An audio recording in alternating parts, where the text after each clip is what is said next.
દેશમાં કોરોના વાયરસે ફરી ટેન્શન વધાર્યું છે। કોરોનાના નવા વેરિયન્ટ JN.1ના અત્યાર સુધી 21 દર્દી મળી આવતા ખળભળાટ મચી ગયો છે, જેના લીધે કોરોના રિટર્નની આશંકાઓ વ્યક્ત કરવામાં આવી રહી છે। દેશમાં ગુરુવારે 358 નવા દર્દી મળી આવ્યા હતા।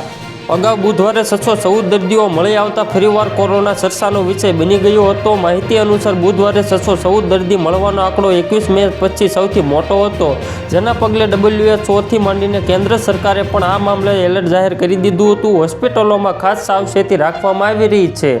ભીડમાં માસ્ક પહેરવાની પણ અપીલ કરાઈ છે। કોરોનાના વેરિયન્ટ JN.1ની ટેસ્ટિંગ વધારવા સહિત જરૂરી પગલાં ભરવામાં આવી રહ્યા છે।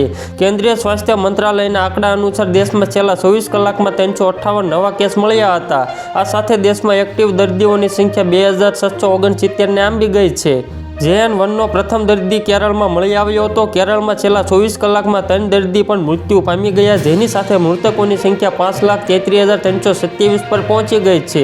તાજેતરના કેસ મુખ્ય રૂપે કેરળ, કર્ણાટક, ગુજરાત, તમિલનાડુ અને મહારાષ્ટ્રમાં સામે આવ્યા હતા। તો મિત્રો, હાલ માટે એટલું જ। ફરી મળીએ નવી અપડેટ અને નવા સમાચાર સાથે। તે પહેલાં ખાસ કરીને વિડીયોને એક લાઇક અને RTV ગુજરાતી ન્યૂઝ યુટ્યુબ ચેનલને ખાસ કરીને સબસ્ક્રાઈબ કરવાનું ભૂલતા નહીં મિત્રો।